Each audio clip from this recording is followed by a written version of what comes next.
শেষ পর্যন্ত চেষ্টা করব এই জোট যাতে অটুট থাকে।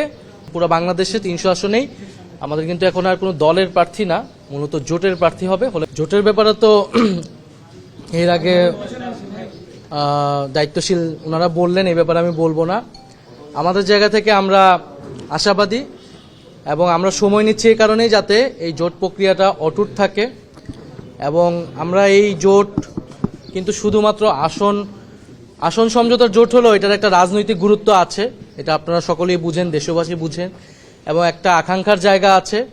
এই নির্বাচন প্রতিযোগিতাপূর্ণ হবে এবং আমাদের যেই এজেন্ডাগুলো রয়েছে, সংস্কার, দুর্নীতি বিরোধিতা, আধিপত্যবাদ বিরোধিতা, সেই এজেন্ডাগুলোকে সামনে রেখে আমরা একটা ঐক্যবদ্ধ জায়গায় নির্বাচনে অংশগ্রহণ করব এবং সবাইকে সহযোগিতা করে একটা প্রতিদ্বন্দ্বিতামূলক নির্বাচনের মাধ্যমে আমরা গণতন্ত্রে উত্তরণ করব।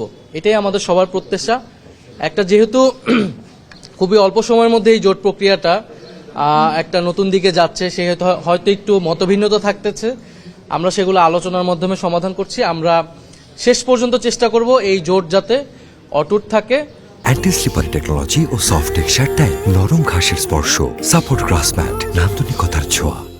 তবে যদি কারো ভিন্নতা থাকে, কিন্তু আমাদের এই জোট প্রক্রিয়া এগিয়ে যাবে না, সেটা তো সমঝোতা মানেই তো সবাইকে এখানে সহযোগিতা করবে, যার জোটের প্রার্থী হবে। এখন পুরো বাংলাদেশে 300 আসনেই আমাদের কিন্তু এখন আর কোনো দলের প্রার্থী না, মূলত জোটের প্রার্থী হবে। হলে জোটের প্রার্থী যাকেই মনোনীত করা হবে বৃহত্তর স্বার্থে, তাকে আমরা সবাই প্রত্যেকটা দল সহযোগিতা করব। ধন্যবাদ।